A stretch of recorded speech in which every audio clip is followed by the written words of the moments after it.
Bienvenue dans votre émission Itinéraire Entreprise, diffusée sur le Figaro. Bonjour à tous, bonjour Mohamed Benadja. Bonjour à vous. Vous êtes le président de VASP France, une entreprise spécialisée dans la conception et la mise en place d'applications métiers au sein des organisations utilisant SAP.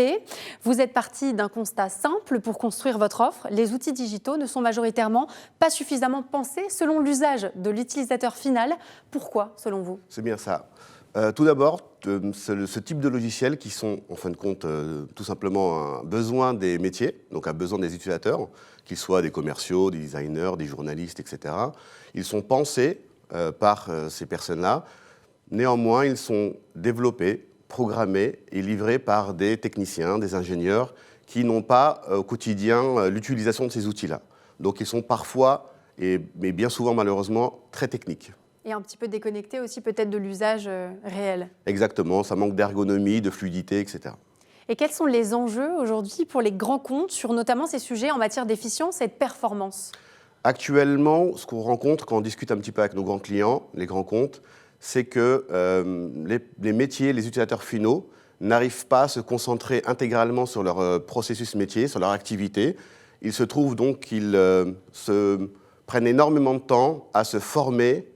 Et on y voit aussi des blocages et un ralentissement de la productivité dû à la complexité de l'outil et que l'outil n'est pas assez ergonomique, n'est pas assez facile à utiliser. Ils sont un petit peu pollués en réalité par l'outil qui les empêche d'être ultra perperformants. Vu qu'il est trop technique et développé par des techniciens, des ingénieurs qui, eux, sont à l'aise et sont très agiles dans ces outils-là, ils ne sont pas souvent pensés par l'utilisateur final, qu'ils soient aussi responsables des ventes, qu'ils soient dans les entrepôts, qui eux-mêmes, leur activité principale n'est pas d'utiliser l'outil, mais bien sûr de produire et de livrer et de vendre.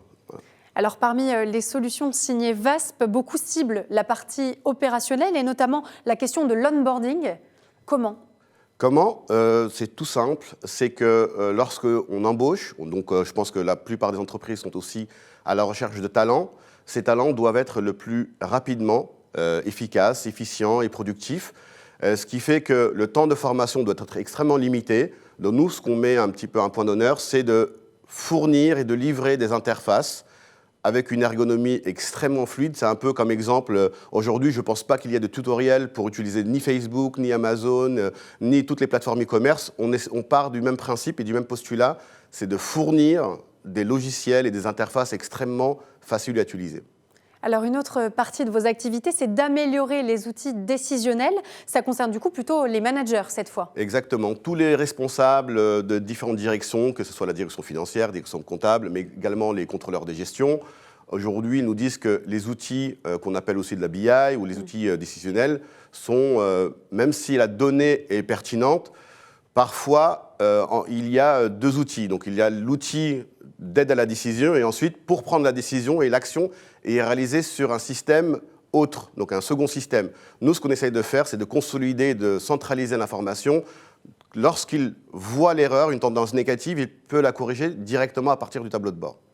Alors, il y a un sujet qui vous tient particulièrement à cœur, c'est l'interopérabilité. Est-ce que c'est essentiel pour le monde de demain, pour être performant ? Exactement, c'est qu'à partir du principe qu'on a développé des outils opérationnels et qu'on a aidé les managers et les responsables de tous les départements de comprendre la donnée, de comprendre un petit peu les évolutions et les tendances, on s'est dit aussi ça peut pouvoir consolider, centraliser l'information à travers l'hybridation, qu'on appelle parfois l'hybridation. C'est des systèmes qui sont on-premise, donc sur site, dans les data centers de nos clients, de nos organisations, mais également dans le cloud. Et pouvoir faire communiquer tout en étant d'un flux sécurisé, c'était important pour nous d'adresser ces problématiques-là à travers nos solutions aussi certifiées SAP.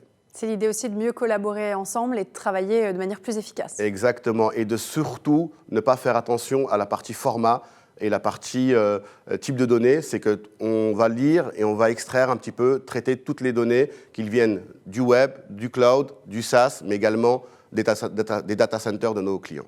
Merci beaucoup, Mohamed Benadja.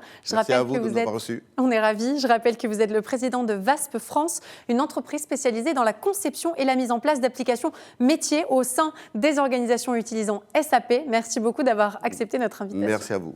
Quant à nous, on se retrouve très vite pour une nouvelle émission Itinéraire Entreprise, diffusée sur le Figaro. Je vous dis à très bientôt.